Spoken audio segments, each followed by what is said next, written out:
रब्बी शरह ली सदरी वयस्सिर ली अमरी वहलुल उक़्दतम मिन लिसानी यफ़क़हू क़ौली। बिस्मिल्लाहिर्रहमानिर्रहीम। अस्सलामु अलैकुम वरहमतुल्लाहि वबरकातुहू। उम्मीद करती हूँ आप सब लोग खैरियत से होंगे। अल्लाह ताला मुझे और आपको अपनी ख़ास रहमतों के साए में रखे। औलाद के लिए दुआ मांगना अंबिया और अहले ईमान का शेवा रहा है। इब्राहीम अलैहिस्सलाम ने दुआ की थी, रब्बी हबली मिनस सालिहीन, ए मेरे रब मुझे नेक औलाद अता फरमा। यानी औलाद के लिए सिर्फ दुआ नहीं मांगी कि ए मेरे अल्लाह औलाद अता फरमा, बल्कि नेक औलाद अता फरमा और मेरी खातिर मेरी औलाद की इस्लाह कर दे। ज़करिया ने दुआ की थी, मुझे अपने पास से एक वारिस अता फरमा जो मेरा वारिस बने और आले याकूब का भी वारिस बने। ओ ए मेरे रब उसे पसंद किया हुआ बना, वो ऐसा हो जिससे तू राज़ी हो जाए, वो पसंदीदा हो। इब्राहीम अलैहिस्सलाम ने दुआ की थी, ऐ मेरे रब मुझे भी और मेरी औलाद को भी नमाज पर कायम रखने वाला बना। ऐ मेरे रब मेरी ये दुआ कबूल फरमा। अहले ईमान अपनी औलाद के लिए ये दुआ करते हैं। सूरतुल फुरकान में ये जो आयत है ये इबादुर रहमान के मुतल्लिक है। अल्लाह के पसंदीदा बंदे ये दुआ करते हैं, ऐ अल्लाह हमें अपनी अज़वाज से और अपनी औलाद से आँखों की ठंडक अता फरमा। ये दुआ हर साहिब ईमान का शेवा है। हर मोमिन को ये दुआ करते रहना चाहिए, चाहे हमारी औलाद नेक ही क्यों ना हो, चाहे हमारी औलाद फर्माबरदार ही क्यों ना हो, चाहे हमारी औलाद 5 नमाज़ों की पाबंद ही क्यों ना हो, कुरान में पाक की हाफिज़ ही क्यों ना हो, चाहे वो दीन की आलिम ही क्यों ना हो, फिर भी दुआ मांगते रहना चाहिए, क्योंकि हम नहीं जानते अगला आने वाला वक्त कैसा होगा। तो चाहे हमारी औलाद तहज्जुद गुजार ही क्यों ना हो, हमें नेक से नेक औलाद के लिए दुआ करते रहना चाहिए। इसी तरह आपकी दुआएं औलाद की नेकी में इस्तकामत और अज़ाफ़े का बायस हैं, यानी वो मज़ीद नेक बनेंगे और उनमें मज़ीद इस्तकामत आएगी। और अगर वो नेक नहीं है तो आँखों की ठंडक बन जाएंगे, नेक हो जाएंगे।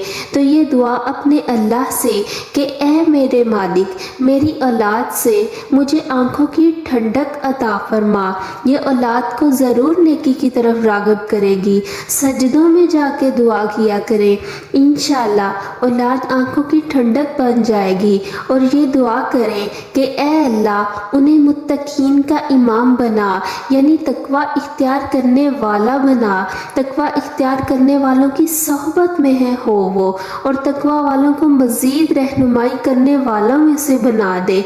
और फिर ये कि वो हमारी आँखों की ठंडक भी हो, यानी वो जहाँ अल्लाह के पसंदीदा हो वहाँ वो हमारे लिए भी बायसे सकून हो। तो सिर्फ दुआएं करना ही काफ़ी नहीं है, इसके साथ साथ इंसान को चाहिए वो औलाद की नेक तरबियत भी करता रहे। ये एक सब्र आज़मा काम है। जन्नत में गुरफा मुकाम है। सब्र के साथ तरबियत करने वालों के लिए साथ दुआ भी करते रहें। हम सिर्फ कोशिश ही नहीं कर सकते बल्कि दुआओं को अपनी ज़िंदगी का अहम तरीन हिस्सा बनाएं।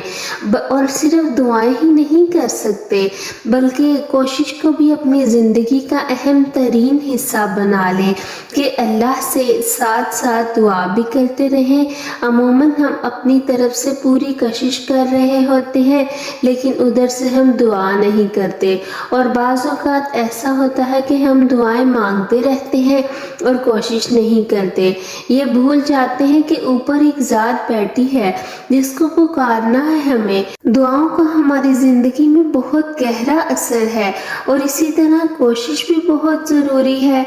ज़रूरी नहीं कि जब औलाद किसी तकलीफ़ में है या औलाद जब बिगड़ जाए तो तभी बस दुआ के लिए ہاتھ اٹھائیں، بلکہ اولاد نیک ہے تو بھی مسلسل اولاد کے لیے دعا کرتے رہیں۔ اپنی روزمرہ کی زندگی میں، اپنی دعاؤں میں اپنی اولاد کے لیے دعا کو شامل کر لیں۔ نماز میں، سجدوں میں، قبولیت کی گھڑیوں میں، یہاں تک کہ تہجد میں اولاد کے لیے دعا مانگا کریں۔ اولاد انسان کی محبوب ترین چیزوں میں سے ہے۔ جب تک انسان والدین کے درجہ تک نہیں پہنچتا اور اس کی اپنی اولاد جنم نہیں لیتی، تب تک اس کو احساس نہیں ہوتا کہ میرے والدین نے مجھے کن تکلیفوں سے پالا ہے۔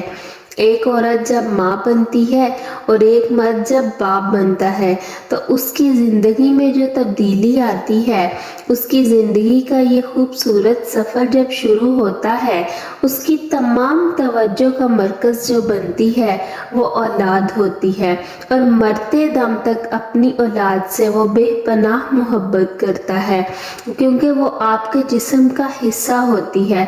اللہ تعالیٰ جب نیک اولاد دیتا ہے تو وہ آنکھوں کی ٹھنڈک بنا دیتا ہے۔ پہلے ہم خود ایک رول ماڈل بنے اپنی اولاد کے لیے، پہلے خود اپنی اصلاح کریں، خود اچھے کام کریں۔ جیسے ہی ہم خود ایک رول ماڈل بنتے ہیں، ہماری اولاد ہمیں فالو کرتی ہے، اور بچے کی تو پہلی درسگاہ ماں ہے۔ جو کچھ بچہ اپنے والدین سے سیکھتا ہے، اپنے باپ سے سیکھتا ہے، اپنی ماں سے سیکھتا ہے، وہ کسی اور سے نہیں سیکھ سکتا۔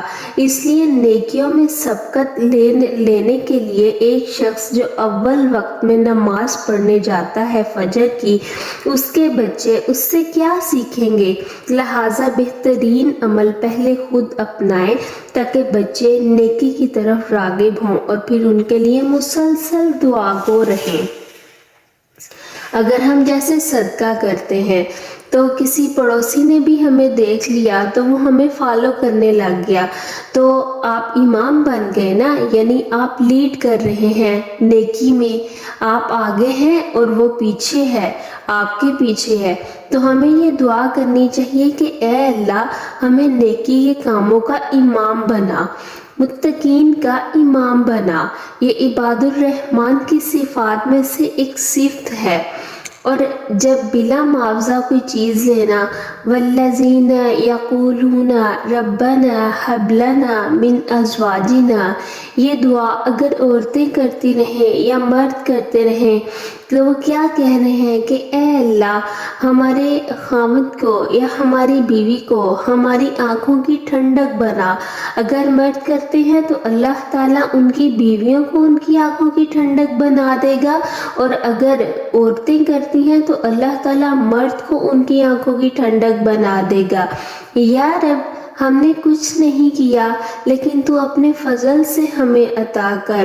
اور یہ ایسی دعائیں ہیں کہ صرف بچے ہی نہیں بلکہ بچوں کے بچے بھی کتنے پیارے لگتے ہیں اور وہ بھی آنکھوں کی ٹھنڈک بن جاتے ہیں، اور اللہ تعالیٰ نسلوں تک دین قائم رکھتا ہے۔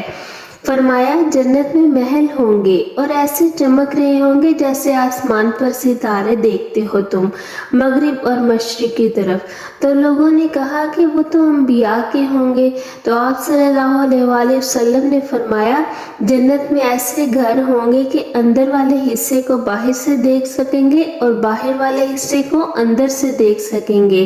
یہ اس لیے تیار کیے ہیں کہ جو لوگوں کو سلام کرے، نماز ادا کرے، جب لوگ سو رہے ہوں تو کھانا کھلائے، تو یہ ان کے لیے ہے۔